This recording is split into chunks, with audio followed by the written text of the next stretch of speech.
여러분 안녕하십니까? 오늘 대한민국 사법부의 독립을 뿌리째 뒤흔들 수 있는 중대한 논란에 대한 공식적인 입장이 나왔습니다.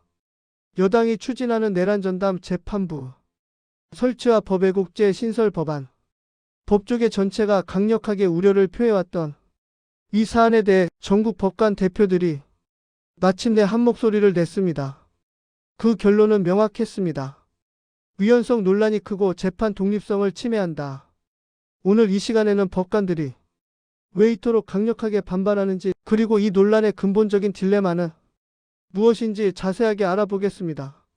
지난주 법원장 회의에 이어 어제 8일은 전국 법관 대표들이 모여 사법제도 개정안들을 논의했습니다.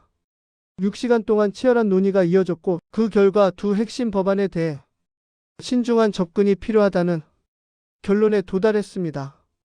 그리고 긴급 표결을 통해 공식 입장을 채택합니다. 바로 위헌성 논란이 크고 재판의 독립성을 침해할 우려가 있다는 내용입니다. 이 입장은 사법부의 독립성을 수호하겠다는 법관들의 강력한 의지를 보여줍니다.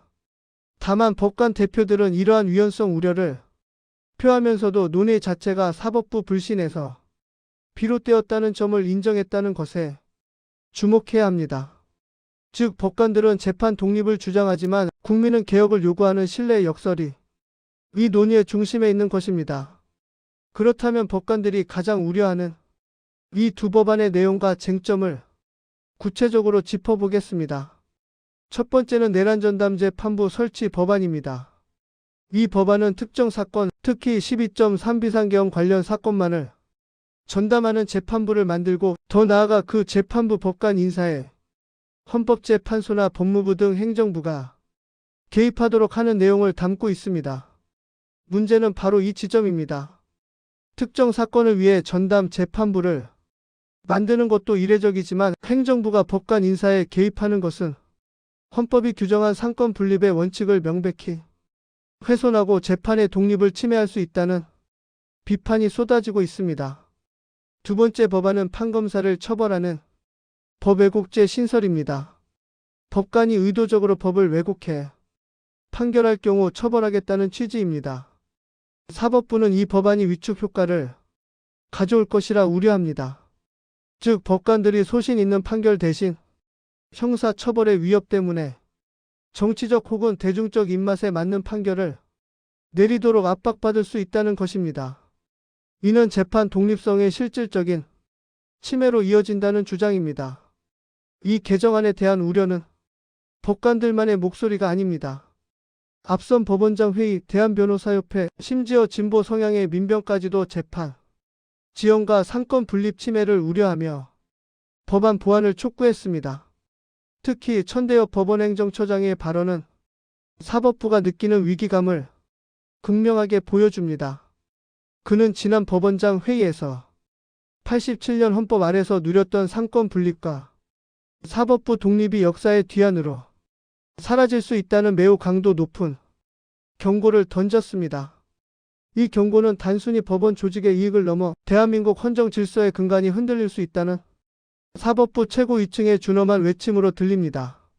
법관 대표들은 논란의 두 법안 외에도 다른 개편안에 대한 의견도 정리했습니다. 법관 인사와 평가제도 개편에 대해서는 재판 독립과 국민 신뢰에 영향을 미치는 만큼 성급한 추진을 경계해야 한다는 신중론을 펼쳤습니다. 반면 상고심 제도 개선과 대법관 후보 추천위원회 개편에는 조건부 찬성 입장을 내면서 사법부가 무조건 개혁 논의 자체를 거부하는 것은 아니라는 점을 보여주었습니다.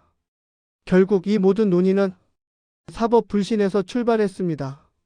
국민의 불신을 해소하려던 개혁이 오히려 사법부 독립성을 위협하는 아이러니, 이 딜레마를 어떻게 풀지 앞으로 사흘간 열릴 공청회의 법조계와 국민의 이목이 집중되고 있습니다. 사법개혁이라는 대우와 재판 독립이라는 헌법적 가치가 충돌하는 매우 중차대한 시기입니다. 이 논란이 헌법적 논쟁을 넘어 정치적 갈등으로만 번지지 않도록 더욱 신중하고 깊이 있는 논의가 이어져야 할 것입니다. 오늘 영상이 이 복잡한 이슈를 이해하는데 도움이 되셨다면 구독과 좋아요를 눌러주세요. 여러분의 응원이 채널의 운영에 큰 힘이 됩니다. 다음 시간에도 찾아뵙겠습니다. 고맙습니다.